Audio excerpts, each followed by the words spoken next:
Good evening. The family of a Lincolnshire man who was conned out of £60,000 say that they want to warn others about the dangers of mail scams. 92-year-old Frank, whose identity we have protected, was constantly targeted by fraudsters with letters claiming that he had won prizes. But the letters were all part of an elaborate scam.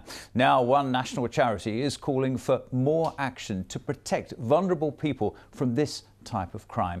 Leanne Brown has Frank's story.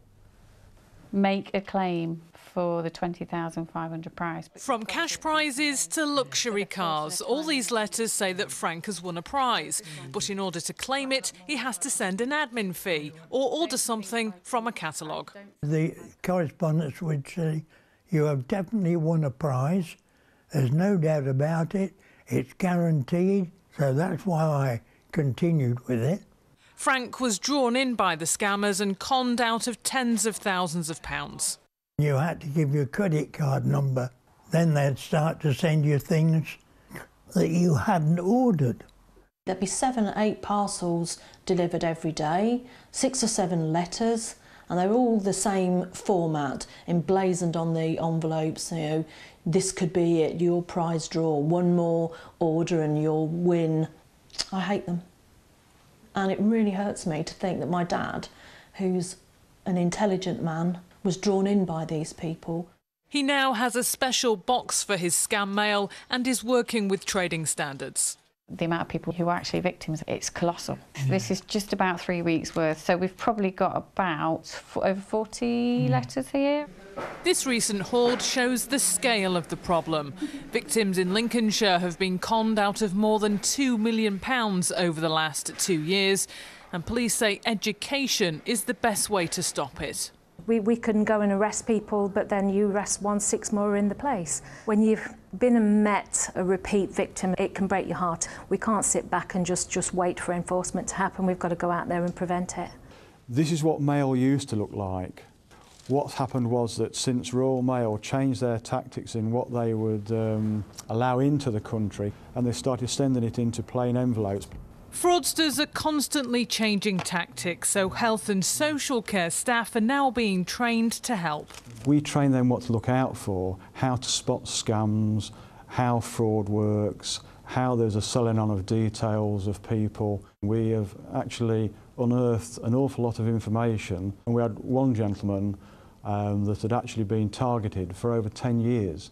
There could be an increase in fraud at this time of year, so there's a warning to be extra careful as scammers try to catch you out.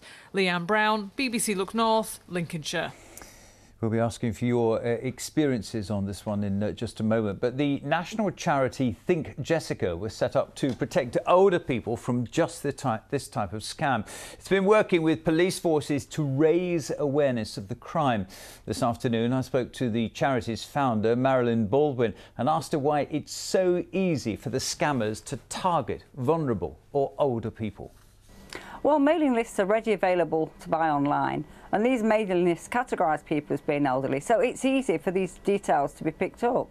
And what do you want to see change to protect the victims? I think victims that don't recognise they're being scammed and continue to repeatedly get scammed should have their mail screened and the scam mail removed from the system, so it's not actually going through their door. But who is going to screen their mail? Well, this is an identified crime to these addresses, so it should be down to the law enforcement agencies and the police to have the power to do that, to screen it. Is this something the police can afford to make a priority at times of stretched police budgets? Having said that, Lincolnshire Police have been running an awareness campaign, haven't they? They have, but I mean, it's not. Once the police have authorised that that crime is taking place, then that mail could be redirected to another trusted person or to a relative who could hand back the genuine mail only, so that these victims are being protected and not receiving it. Let me understand this, is the Royal Mail actually delivering mail that they know is scammers? Well, I mean, this case study speaks for itself, doesn't it? This is scam mail that's been coming in under that name from that catalogue for the last 15 years, to my knowledge. So what do the Royal Mail need to do? Cancel the contract, Those letters carry a printed Royal Mail stamp with a number on it. Get that contract cancelled and stop handling and delivering for criminal mail. Finally, I'm not being rude, but some people don't get if it sounds too good to be true, it probably is. How do we get that message across to our elderly relatives and friends? Well, the awareness campaigns are doing an amazing job there. But the problem is a lot of these people that are being targeted may be in the early stages of dementia, so it's going to be very difficult. I think getting awareness across is one thing, but also stopping the mail going through the door in the first place is as equally as important. We're right to highlight it tonight. Marilyn Baldwin, thank you very much indeed.